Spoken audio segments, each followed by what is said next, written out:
berdoa. Terima kasih Bapa, terima kasih Tuhan Yesus, terima kasih Roh Kudus. Kami telah bersekutu dengan tubuh dan darah-Mu Yesus. Sebentar kami akan mendengarkan sebagian daripada kebenaran firman-Mu ya Bapa. Sebelum itu segala puji, hormat, syukur kami naikkan kepadamu Bapa, kepadamu Tuhan Yesus dan kepadamu Roh Kudus, karena Engkaulah Allah Tritunggal kami yang Esa.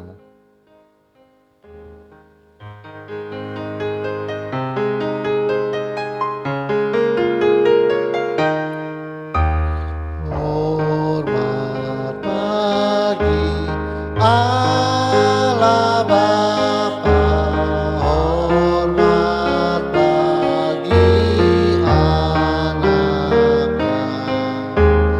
hormat bagi Roh penghibur ketiganya yang Esa. Haleluya, haleluya, ketiganya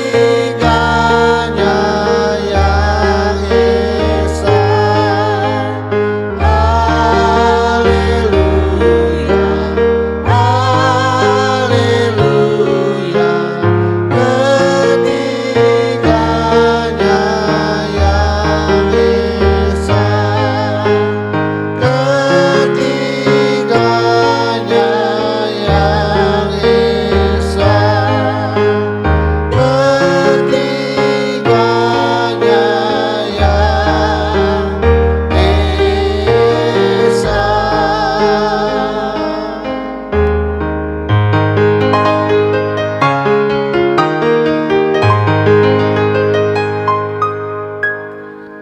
Berikanlah kami pengetahuan, pengertian, dan akal budi-Mu ya Tuhan, supaya kami menjadi orang bijaksana dan rendah hati seperti diri-Mu.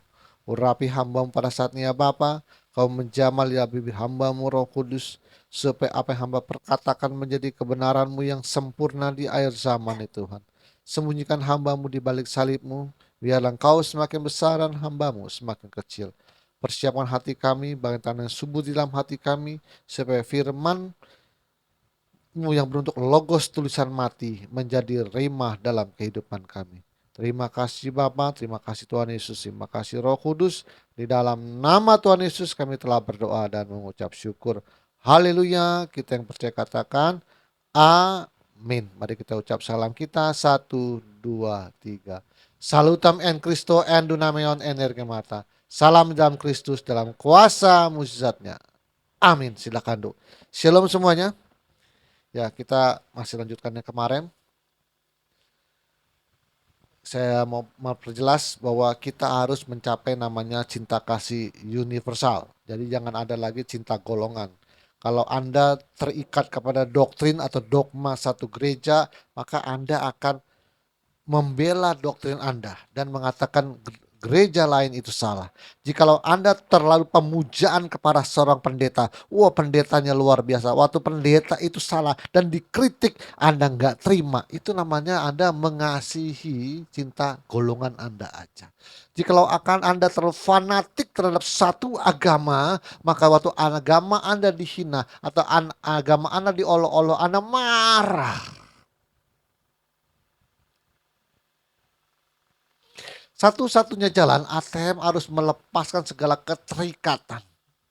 Baik keterikatan kepada artis, pendeta, guru, presiden, gubernur. Ada gubernur ya kan yang sekarang yang dipuja-puja ya kan, banyak kan, wah terkagum-kagum. Anda belum tahu. Ya.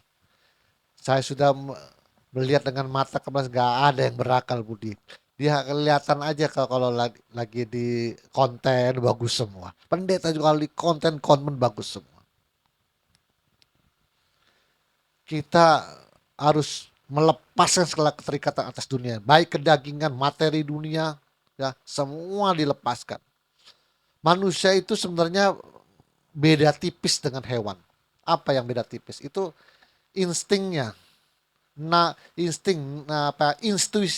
intuisinya, apalagi nalurinya itu beda tipis dia. Yang termasuk naluri adalah Satu adalah nafsu makan. Binatang makan juga kan? Nafsu birahi. Binatang sama birahi sama. Nah, cuma kita ada yang ketiga. Karena manusia beda tipis kayak bilang. Apa? Nafsu akan keinginan materi duniawi. Nah, binatang kan dikasih emas gak mau dia. Nah, manusia diberi 2 gunung emas itu tidak cukup untuk memuaskan hati. Jadi ada bedanya di situ doang. Tapi yang lainnya sama. Itu insting naluri itu. Ada nggak yang berakal budi? Nggak ada. Alkitab berkata bahwa manusia dengan segala kegemilangannya yang tidak mempunyai pengertian sama dengan hewan yang dibinasakan. Sebagai orang yang dipilih, sebagai anak-anak Allah, tidak ada alternatif pilihan kecuali mentaatinya. Nggak ada pilihan. Tidak ada free will bagi orang pilihan. Kita nih bukannya Tuhan itu mendidik kita, bukan kita seperti mendidik anak kita. Udah dibilangan ibu, terserahlah. Waktu anak itu memilih terserah, bapak bilang terserah, dia mau ya udah mau jalan hidup seperti itu. Dia sudah selesai kuliah, dia sudah selesai sekolah, ya udah terserah. Kalau manusia bisa seperti itu, saya kasih tahu. Berarti tugas kita sudah anggapnya kita sudah selesai. Anak udah selesai kuliah, anak sudah selesai sekolah, udah mau kerja terserah. Tuhan nggak bisa begitu. Tidak, Tuhan tidak pernah berkata terserah dia lah mau kemana gitu, mau ke neraka kan neraka lah. Nggak ada. Atau walaupun Tuhan tidak pernah mengatakan terserah, tapi secara implisit, tersirat pun tidak ada. Setiap manusia ciptaannya dia ingin natas, nitis, netes. Berasal dari dia. Hidup di dalam dia dan akan kembali kepada dia. Tuhan rindu manusia ciptanya semuanya kembali kepadanya. Jangan ada yang tidak ada yang kembali masuk neraka. Makanya tidak ada prinsip konsep namanya terserah. Prinsip terserah itu ada di dalam dunia manusia yang disebut free will, bebas dia mau kita udah selesai terserah dia lah mau. Tuhan gak begitu. Waktu Anda bandel ya, apalagi nih saya ngomong orang pilihan dulu anak-anak. Waktu Anda bandel, dibiarin apa makin diperhatiin? Makin diperhatiin. Makin diperhatiin. Kurang aja kepak. Tak tutupin jalan rezekinya, tak tutup semua. Kelenger. Anda sebagai anak-anak Allah tidak ada free will.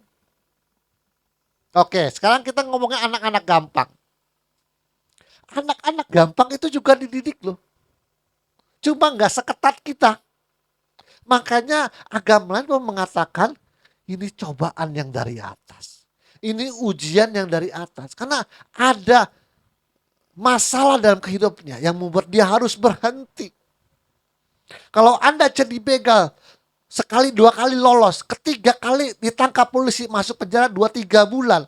Itu hidayah petunjuk dari Tuhan enggak? Iya, Tuhan berharap setelah kau keluar dari penjara itu 2-3 bulan, kau tidak lakukan hal yang sama.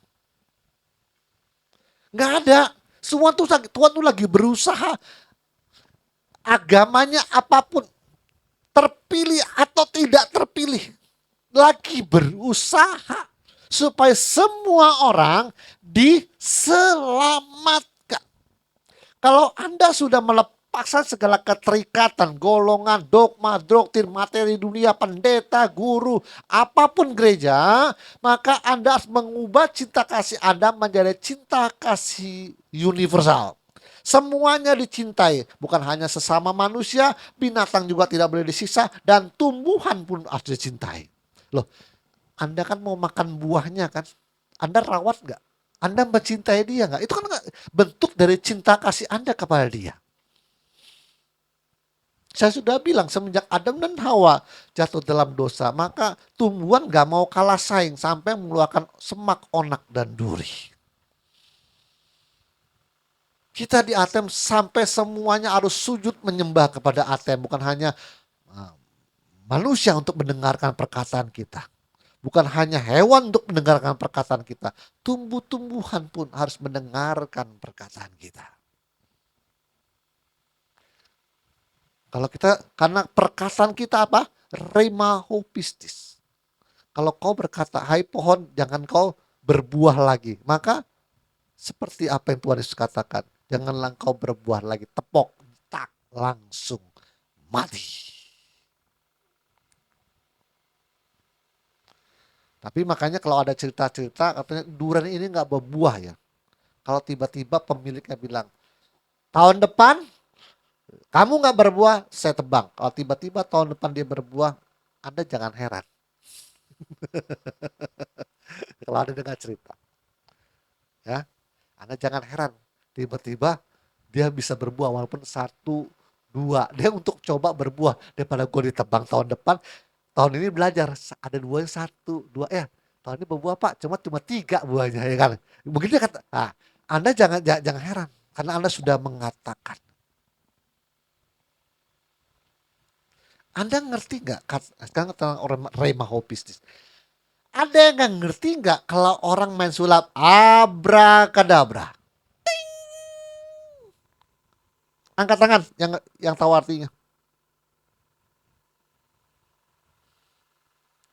Kita selama ini kan berprinsip itu mantra ya. Abrakadabra. Abrakadabra. Ada yang tahu artinya? Ada selama ini sangkanya mantra dukun ya. Si tukang sihir ya. Tahu nggak artinya apa? Itu dari bahasa Aram, abrakadabra. Yang artinya telah kuciptakan sebagaimana kuperkatakan. Rema hopistis. Perkataanku adalah firman Tuhan. Makanya kalau misalnya abrakadabra, dia keluar kelinci. Abrakadabra, keluar tongkat. Anda baru tahu kan abrakadabra, Anda selama ini itu mantranya tukang sihir. Itu dari bahasa Arab yang artinya aku menciptakan sebagaimana kuperkatakan.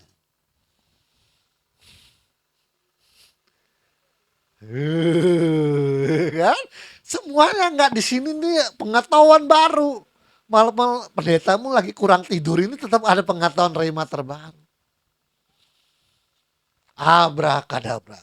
Jadi Tuhan tuh kalau mau diterjemahkan dalam bahasa Arab itu dia bilang, pada waktu itu Allah menciptakan langit dan jadilah terang.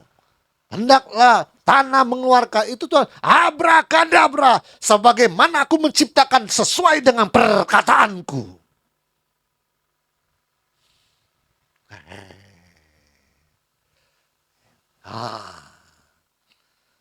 Sudah mencapai abrakadabra belum? Dalam nama Tuhan Yesus abrakadabra. Penyakit kanker hilang. Cek ke dokter, stadium 3. Aduh Pak, ini bukannya sembuh mana naik Pak, dari stadium 2, stadium 3 Pak. Anda mau kan orang mata buta, gak punya mata, lu udah bikin buah kelereng tuh. Abrakadabra dalam nama Tuhan Yesus, tumbuh mata. Tas. Orang yang gak punya lahir, gak punya tangan. Kalau nggak mau terlalu ekstrim, jasnya Pak Pendeta tutupin dulu ini, tutupin bahunya yang nggak punya tangan. Dalam nama Tuhan Yesus, abrakadabra. Sebab aku menciptakan sebagaimana aku perkatakan dalam nama Yesus. Tangan tumbuh sempurna.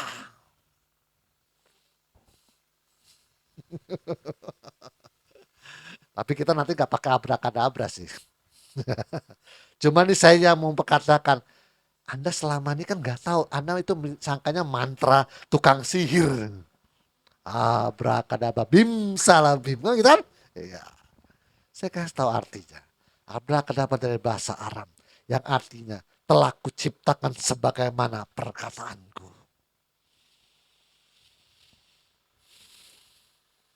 Itu Tuhan mencipta itu pakai perkataan nggak? Iya. Jadilah terang.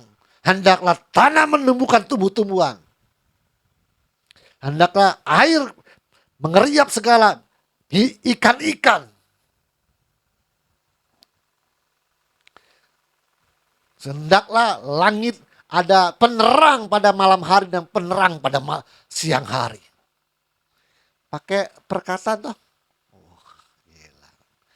Jadi saya sekarang ini kalau saya bilang sama istri, saya kalau dengar agama apapun lah, ya, mau tidak terkecuali pendeta. Saya kalau dengar ada kayak mencintai golongan tuh, kali ada unsur kebencian itu, saya bilang muak saya, muak benar saya.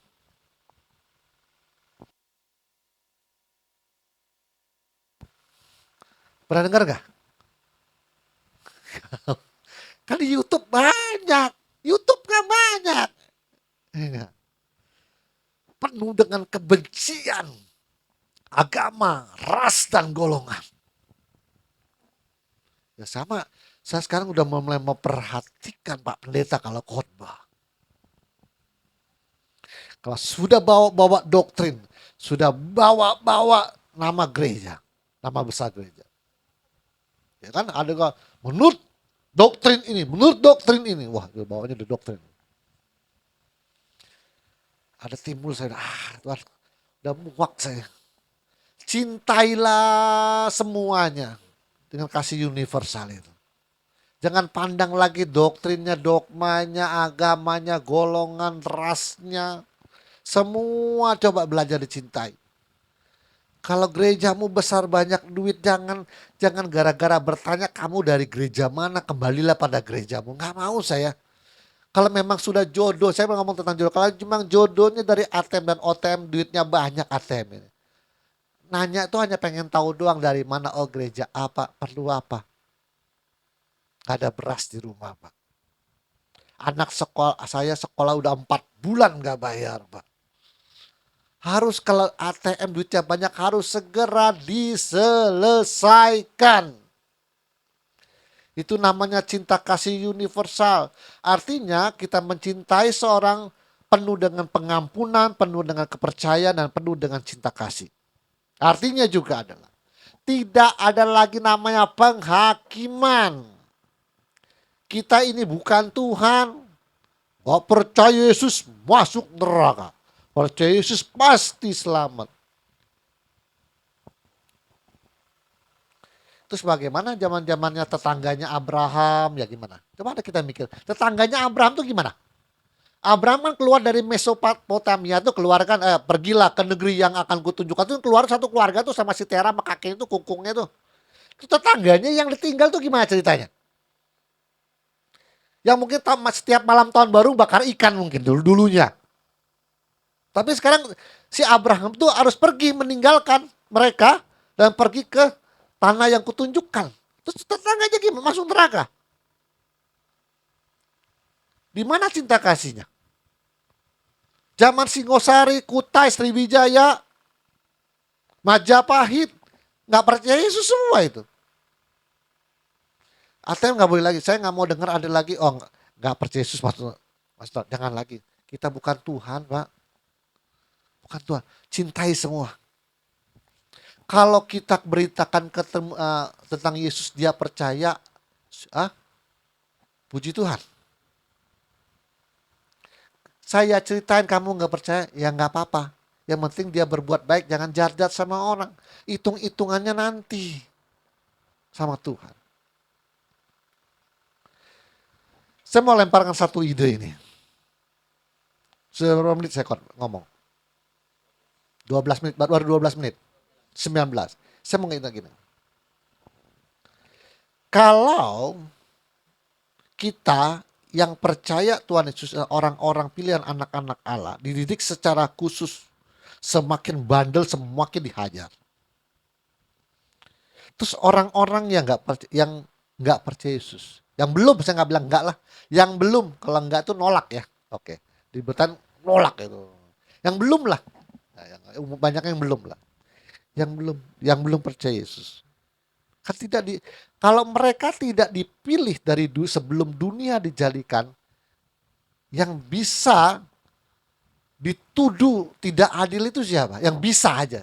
Yang bisa dituduh tidak adil itu siapa?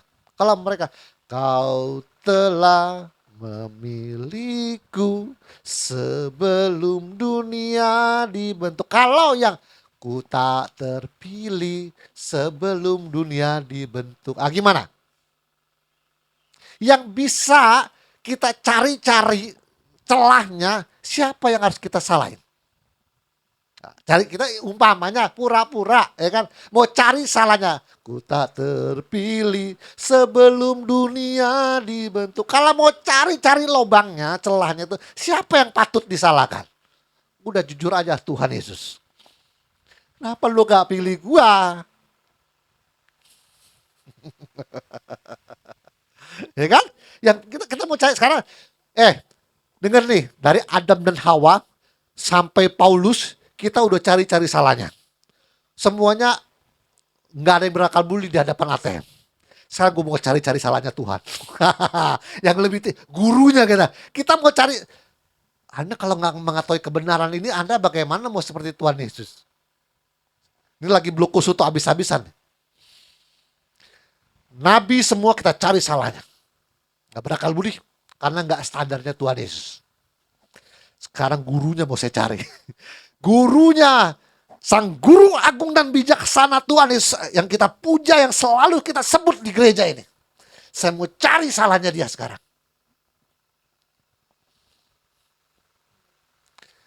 Ku tak terpilih sebelum dunia dibentuk. Yang bisa dicari celahnya siapa? Sama satu oknum siapa? Tuhan Yesus.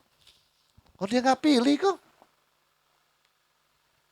Kalau salahnya Tuhan Yesus, maka firman yang berkata, semua manusia pembohong, tetapi engkau akan dinyatakan benar jikalau engkau dihakimi. Sekarang tak hakimi, tak cari celahnya kau sekarang. Mau dihakimi manusia. Ayo. Ya enggak, Tuhan itu sudah, kalau dia sampai tidak pilih, tetap tidak bisa dicari celahnya. Kenapa? Dia perlakuannya khusus, berbeda dengan kita. Itu adil, namanya fair. Setiap orang akan menghadap tata pengadilan Kristus. Akan bertanggung jawab tentang selama hidupnya. Baik atau jahat. Tidak dibilang percaya atau tidak. Aku datang untuk membawa upah. Untuk memberikan kepada upah setiap orang menurut perbuatannya. Itu wahyu. Satunya di para rasul. Kita harus menghadap tata pengadilan Kristus. Untuk mempertahankan kita selama hidup ini baik atau jahat. Di dalam wahyu, aku datang untuk membawa upah bagi setiap orang menurut perbuatannya. Sekalipun ateis, kan gak terpilih, gak percaya Tuhan. Ya? Sampai mengatakan, saya sih kasih tahu, ya, dewa di langit melihat semuanya ini. Dewa, saya gak mau tulis dewa di langit. Nah, sambil pegang jenggot, tepok jidat. Ketawa aja yang di sorga. Tuhan pernah ketawa kan? Nah, Tuhan tertawa, terbahak-bahak, mengolok-ngolok. Tuhan pernah tahu. Tawa aja. Karena dia belum kenal, gak apa-apa ya. Tuhan sih, ya bagus aja, gak apa-apa. Aku juga gak pilih kamu kok itu. Oke. Aku melihat aja nanti perbuatan. Oke gitu. Di dalam hukum tabur dan tuai, oke, setiap orang berbuat sesuatu yang jahat, maka dia akan menerima keburukan itu. Tapi jangan salah, orang yang berbuat baik, Tuhan kasih dia kebaikan gak? Iya, orang yang sedekah itu rezekinya lancar loh. Tapi bukan artinya syarat jadi kaya ya, rezekinya lancar. Makanya banyak agama lain itu yang sampai buka warung, setiap Jumat makan gratis di warung ini. Dia bilang apa? Di wawancara, ya rezeki mah ada aja yang nyumbang toh. Dia pasti, itu sudah hukumnya tabur dan tuai. Bukan hanya tentang keburukan menghasilkan keburukan, tapi kebaikan tuh menghasilkan kebaikan. Karena Gusti boten saleh. Kalau nggak mantap juga, bingung saya juga perkataan saya nih. Oke. Jadi permainnya hitung-hitungan. Walaupun Anda pernah menolong, Anda sekarang Kristen. Walaupun Anda pernah memberikan uang 1.000 perak atau 500 perak kepada seorang pengemis, itu dihitung pahalanya loh. Cuma walaupun nilainya kecil. Makanya waktu janda itu memberikan 2 peser, dia bilang itu lebih besar. Karena yang diukur bukan dari situnya. Jadi karena kemampuannya memang mau bisa ngasih ke pengemis cuma 1.000, terus gimana? Dia aja hidup kekurangan, contohnya begitu. Tapi nilainya besar bagi dia, kan dia memberikan 1.000 perak. Itu dihitung. Sekarang Anda yang kaya, waktu Anda memberikan 1.000 perak, dihitung nggak? Dihitung tetap. Setiap Tuhan nanti ya di sorga, di penghakiman itu ada 2. Pertama adalah penghakiman orang masuk sorga dan neraka. Penghakiman yang kedua adalah pembagian pahala. Dua-duanya masuk di dalam pengadilan. Setahun, dua-duanya pengadilan bagi-bagi. Itu dihitung loh. Setiap perbuatan baik itu dicatat semua. Sekecil apapun, dengar deh. Sekecil apapun. Anda kan tidak akan mampu untuk berbuat baik kepada Tuhan. Benar? Tidak akan mampu untuk berbaik kepada Tuhan. Otomatis yang dihitung antar sesama. Tapi khusus kita ditambahkan upah apa? Pelayanan. Oke? Karena pelayan semua kan jadi asas, singer, WLA itu khotbah semua lah. Nah, itu ditambah lagi itu. Jadi untuk seorang orang yang terpilih itu tambah lagi, bukan hanya tentang berbuat baik kepada sama, tapi pelayananmu. Itu tambah lagi. Jangan bilangnya khotbah lebih hebat pahalanya daripada asar ya. Hehe. Ya, semua diukur dari hati. Khotbah itu kalau ngomongin duit itu enggak, saya kasih 0. Saya kasih tahu 0. Khotbah motivasinya uang. Pring, Pak Pendeta, apa kabar Pendeta? Iya. Bisa jam hari Minggu ini Pak. Bapak dari mana? Dari gini Pak. Jemaatnya berapa Pak? 50. Oh ya. Saya buka buku dulu Pak ya. Waduh, kayaknya minggu depan penuh Pak jadwal saya Pak. Nah, satu lagi besok nelfon, Pak Pendeta apa kabar? Oh iya. Gereja mana? Oh gereja ini Pak. Ya, oh jemaat. Oh kenal nih yang besar. Oh iya Pak. 2 minggu lagi Pak. Oh bisa Pak. Bisa. Saya kasih tahu. Pahalamu, pelayananmu 0. Surga tidak ada poinnya. Motivasinya udah beda. Nah itu masalah pelayanan itu saya kasih tahu. Kita ada hitung-hitungan pahala di situ. Bukan hanya tentang kerja antar sesama. Oke, singkirkan sekali lagi pemilihan. Sekarang orang yang tidak terpilih. Sesama dia kan ada tabur dan tuai sesama dia. Oke. Terus katanya hitung-hitungannya baik dan jahat. Artinya antara amal soleh dan amal kejahatan dihitung-hitung dong. Oke. Sekecil apapun jahat dihitung. Sebaik apapun dihitung. Oke. Anggap dulu jadi perampok. Dengar nih. Nggak apa-apa yang dengar khotbah saya. Boleh dibantah dengan argumen di kolom komen. Tapi argumen yang masuk akal dan logika. Dengar nih. Saya ada pembukaan baru. Ya. Hitungannya amal soleh dan amal keburukan ini. Hitung. Sekecil apapun. Nah, ya, kasih 500 perak Kak, 1.000 perak terserah. Mau 5.000, mau 10.000, mau 1 juta ya terserah lah. Ya, yang ini keburukannya. Anggap dulunya jadi begal. Rampok. Jahat. Jambret. Preman. Tukang palak. Wah, pokoknya yang buruk-buruk lah. Suatu saat karena umur udah mulai tua, biasanya udah mulai, dulu nih saya itu preman dulu, udah tua nggak mau lagi, udah bawa tanah, udah banyak mau beribadah kepada Tuhan, kayak gitu. Anggaplah dia sudah nggak mau lagi. Terus atau terjadi juga karena preman mereka pernah masuk penjara, setahun 2 tahun keluar, dapat hidayah keluar bertobat juga, oke?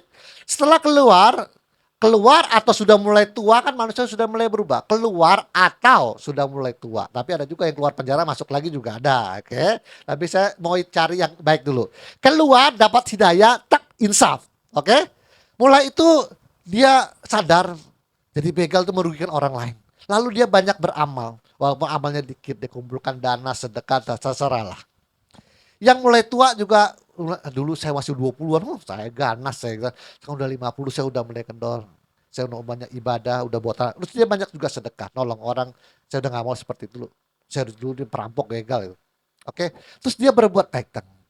Oke, udah menanam kebaikan. Tadi buruknya banyak nih. Berbuat baik.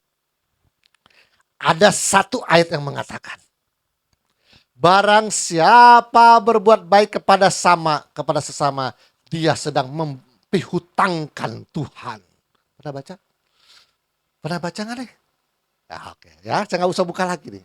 Ada ayat yang mengatakan siapa yang berbuat baik, dia sedang mempihutangkan Tuhan. Katanya, lihat nih, sangat adil Tuhan. Katanya utang itu dosa itu utang. Katanya, ini main doktrin tuh katanya, lu kalau saya katanya pakai doktrin. Katanya dosa itu adalah berbentuk hutang. Makanya diibaratkan seperti orang berhutang. Oke, berhutang nih. Katanya kamu berhutang, jalan satu-satunya menyelesaikan utang itu adalah harus dibayar. Oke. Untuk umat pilihan, siapa yang bayar? Tuhan Yesus. Utang sudah lunas dengan darahnya. Ditancapkan surat utang di kayu salib. Selesai. Oke, saya setuju. Yang tidak terpilih bayar utangnya pakai apa? Apakah katanya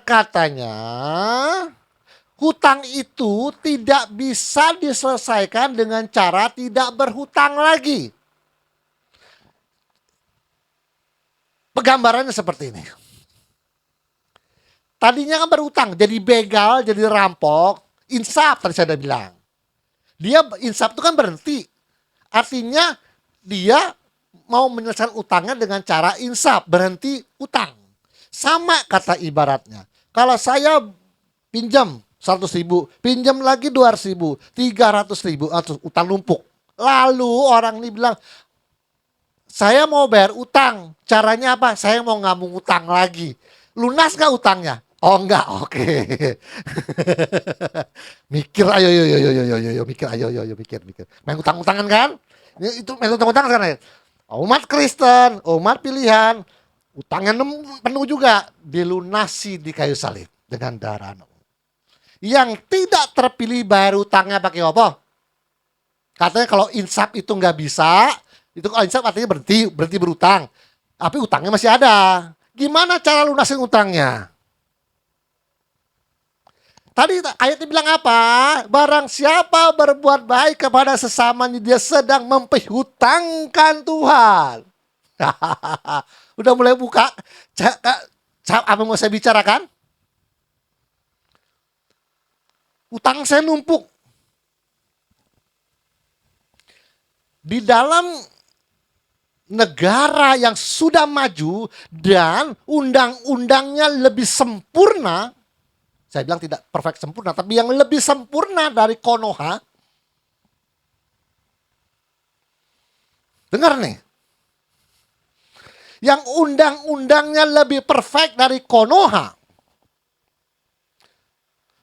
Orang itu kalau berhutang dan tidak sanggup bayar utang, masuk di dalam pengadilannya, hakim bisa memutuskan tok karena kamu tidak bisa bayar utang, maka kamu harus kerja gratis sama orang itu selama 2 tahun tanpa digaji. Utangmu lunas.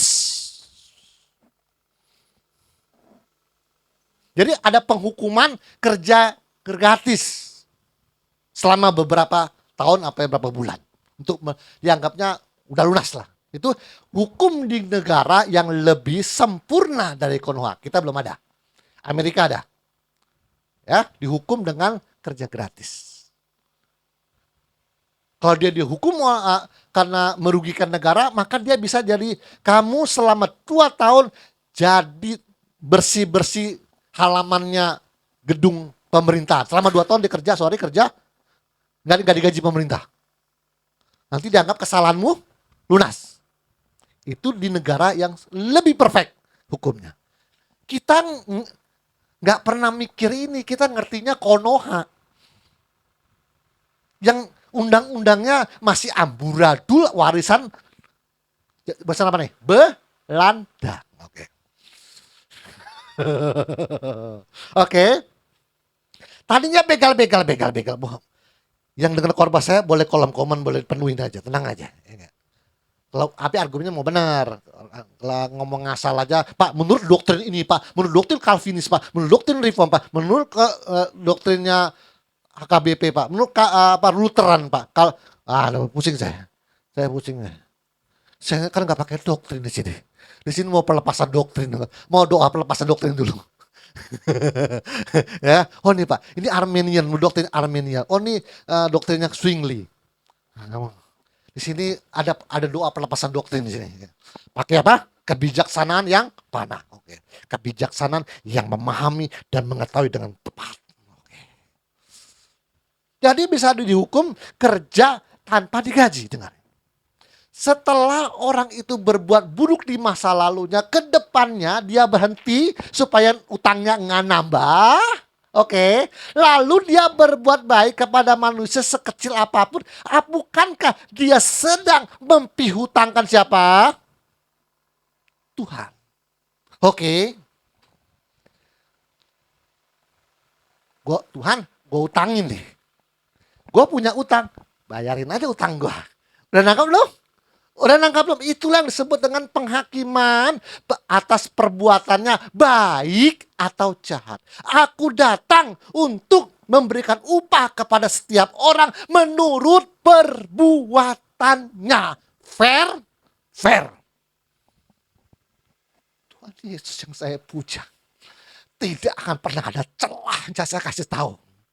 Doktrin Anda ngaur sontolo yosong.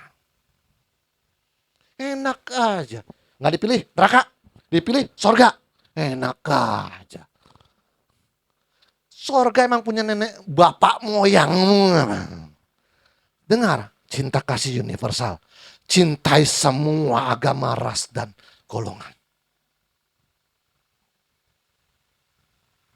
Itu Anda harus menaruh pikiran dan perasaan seperti Kristus. Karena akhirnya ada.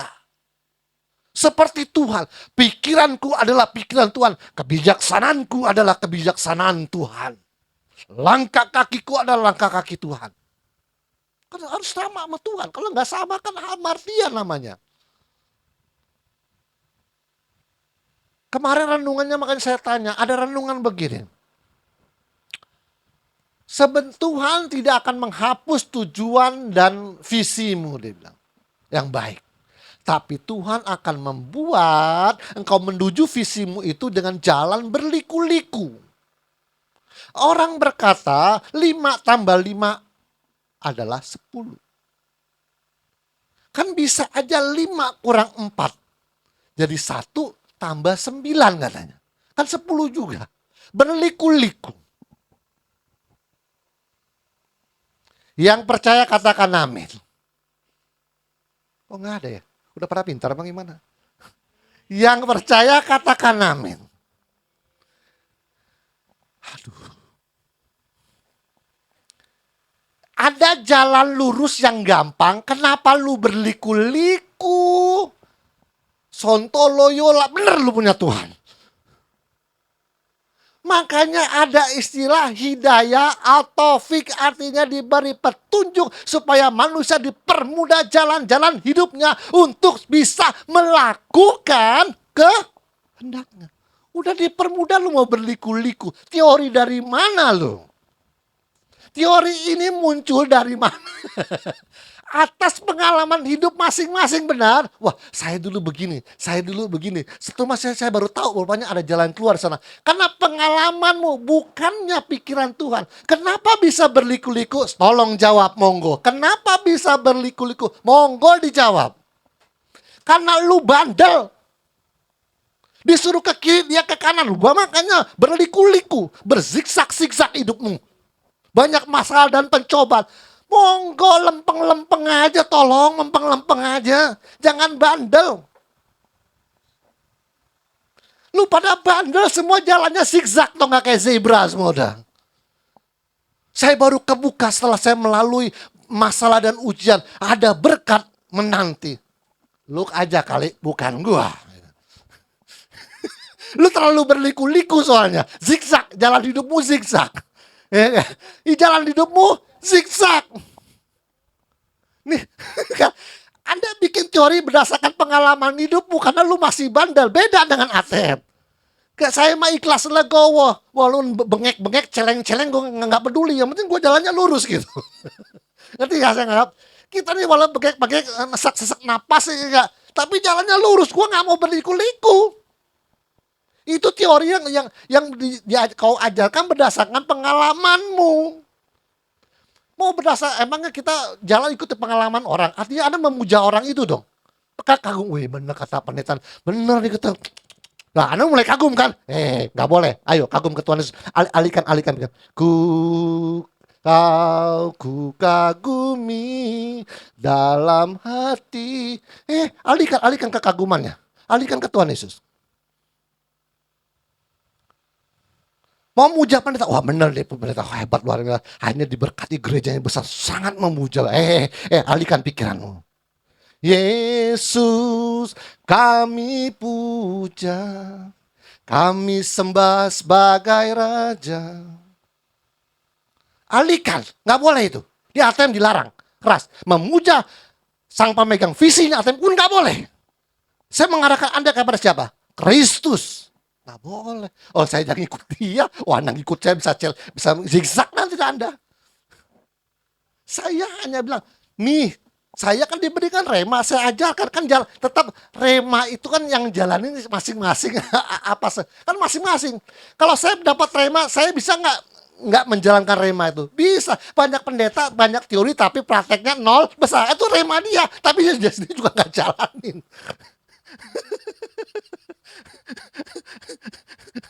Bener gak? Teorinya dia gak jalanin juga. Kebanyakan teori soalnya. Kan rema terbaru sama-sama jalanin, benar. Tergantung kita di ruangan ini. Pokoknya atur pikiran Tuhan seperti ini jalannya. Kalau lu mau bandel ya terserah. Emang saya pernah marah-marah kan enggak, terserah. Di zaman akhir ini Tuhan lagi keras kepada ATM. Tuhan mau bikin dia zombie hidup yang lurus lempeng, dimainkan oleh wayangnya. Wayang. Dia dalangnya. Mau jual barang ilegal atau menjaga kekudusan. Saya jujur, semenjak saya nggak jual barang ilegal, saya putuskan drop toko saya. Kenapa? Yang dicari barang ilegal tuh nggak ada. Jadi pemancing daripada toko ramai itu adalah barang yang laku, benar? Barang yang laku aja lu nggak jual. Jadi sebenarnya dia mau beli gula, Indomie, telur, beras. Tapi ada satu macam yang ini nih nggak ada nih. Sang ilegal ini. Akhirnya dia ke toko lain, udah sana belajar, toko ilegal, sana ilegalnya ada, beras ada, telur ada, ya kan? Sekalian. Sama toko itu ada satu barang ilegal yang kan nanti aja saya beli telur, Indomie, terasi, bawang. Akhirnya saya keluar dari toko ini, saya harus ke toko sana untuk beli yang satu itu. Capek repot, udah sekalian ke sana. Tokomu drop nggak? Drop. Hanya 2 pilihan. Tuhan kasih tau.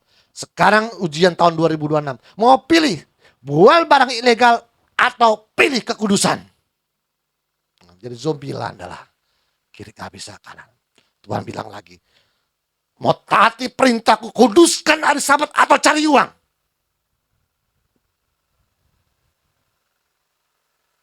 Sudah bilang, Ten Command tidak lulus, jangan ngomong sama saya.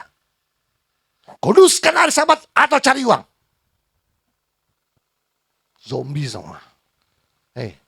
Saya ini lagi kelengar loh, saya kasih tahu. Aduh, gara-gara barang rokok ilegal ini toko saya dropnya luar biasa. Kelengar saya. Kurang tidur, mikir siang malam. Gimana nih anak masih jalan kuliah. Saya sudah bilang, Tuhan mau istirahat Tuhan. Anak-anak saya kuliah, saya mau istirahat. Anak saya korban, saya nggak kelengarin saya. Saya lagi menjaga ketat kekudusan. Tuhan bilang, jika engkau ketemu perempuan atau wanita Dan wanita itu atau laki-laki itu semakin menjauhkan engkau dariku, itu bukan jodoh dari aku. Semakin kau suatu saat mendapat pekerjaan yang luar biasa gajinya dengan jabatan penting. Tapi pekerjaan itu membuat engkau sibuk dan telah menjauhkan engkau dari aku. Itu bukan pekerjaan yang dari aku. Pekerjaanmu bukanlah kehendakku. Bukankah kau mengatakan kau mau homoyos dengan aku? Bukan kehendakku. Setiap rezeki yang melanggar perintahku itu haram. Kau tidak homoyos dengan aku. Sudah kayak zombie, Bang. Jalan saya udah kayak zombie. Gini gak boleh. Sini gak boleh. Tapi BU Tuhan. You tahu BU? Butuh U. Wah. Seluruh jual semua. Hampir seluruh bangka jual. Karena enak jualnya. Kalau saya bantu jual, bukankah engkau terlibat dalam kejahatan orang lain? Rokok ilegal itu tidak bayar pajak, telah melanggar aturan pemerintah. Engkau ada di situ. Kau mau terlibat. Corpus delicti modelo iki kata Tuhan. Sontoloyo kamu itu. Saya kan biasanya ngatain orang sontoloyo. Kenapa Tuhan ngatain saya sontoloyo Tuhan? Iya, kamu juga sama. Kalau kamu tidak ikut saya punya mau. Ria, gimana jadinya Natem ini? Atau ke depan saya nggak tahu lagi. Udah kayak zombie saya hidup saya. 10 perintah Tom harus kau lakukan sejak masa mudamu. Sekarang berlatihan. Masa kau kalah sama orang kaya itu? Harus lulus. Setiap engkau kuliah, setiap engkau sekolah, dan sekolah itu makin menjauhkan engkau dari visinya ATM. Tidak menjauhkan dari Tuhan. Batalkan semuanya kata Tuhan. Setiap pekerjaan yang menjauhkan aku batalkan semua. Kau adalah keluarga Corpus Delicti harus jadi contoh teladan kepada yang lainnya. Masa saya lebih ketat dari ya bagi-bagilah ketatnya Tuhan masa sama saya doa. Ya karena kau kan yang di figur teladannya di sana. Kau lebih ketat dari yang lain. Mereka sedang mencontoh engkau. Sedang melihat engkau. Anak saya marah semuanya. Istri saya marah semuanya sama saya. Saya kan tetap marah. Kok yang dapat visi gua yang babak belur katanya. Kok dulu jalan dulu kita memang belum siap katanya. Marah semuanya. Marah sama pemegang visinya. Oh, terus saya mau marah lagi. Saya tutup kuping, saya langsung ke toko. Duduk di toko, jaga toko saya. Daripada kena komplain terus. Tapi akhirnya mau gak mau, karena keadaan memaksa, ya mulai ngikut semua udah. Wah, udah ikut papa aja dia. Bisa gila kita. Jadi apa yang kau alami sekarang semuanya sedang terfokus kepada Kristus. Nggak ada pilihan. Tidak ada free will di ATM. Di ATM tidak ada free will. Sebenarnya semua juga nggak ada free will ya. Semuanya gereja-gereja juga nggak ada free will. Tapi bandelnya nggak tahan bang. Bandelnya nggak tahan. Sebenarnya sebelum gereja juga nggak ada free will sebenarnya sih. Cuma ATM aja yang teriak-teriak yang nggak ada free will ini. Ya nggak apa-apa. Anda ini nanti keluar dari sini 10 tahun lagi harus Anda ajarkan itu. Bilang tidak ada free will bagi orang pilihan. Sebenarnya semuanya nggak ada free will, sebuah cuma bandelnya nggak tahan-tahan. Wakalnya benar-benar. Semau-maunya hidup lu. Hidupnya zigzag dan berliku-liku. Oke? Sampai di sini Tuhan Yesus memberkati ya. Saya udah buka semua tentang cinta kasih Nova, hidup berliku-liku, harus ikut yang anak-anak, semua jadi zombie. 10 perintah Tuhan, 10 command harus lulus.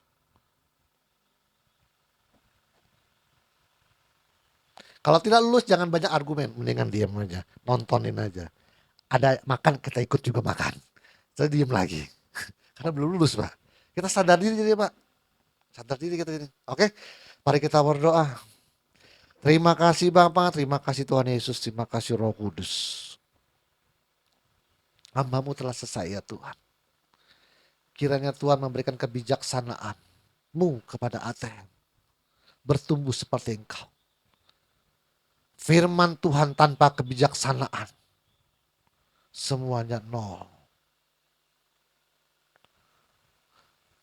Tanpa kebijaksanaan, rasio manusia seperti anak-anak. Tuhan, terima kasih Tuhan atas pengertian ini.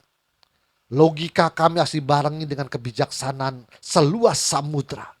Supaya seperti Engkau, dewasa dan menjadi manusia Allah, anthropos theos. Berkati Tuhan di ruangan ini Tuhan. Kamu buka jalan-jalan memelihara mereka dan hamba-Mu Tuhan. Di sini jalannya masih panjang, tapi hamba-Mu percaya. Engkau adalah Tuhan yang sempurna dan jalan-jalan-Mu sempurna. Kami percaya semuanya akan sampai pada waktunya dengan sempurna. Terima kasih Bapa, terima kasih Tuhan Yesus, terima kasih Roh Kudus. Di dalam nama Tuhan Yesus kami telah berdoa dan mengucap syukur. Haleluya. Kita yang percaya katakan amin. Tuhan Yesus memberkati.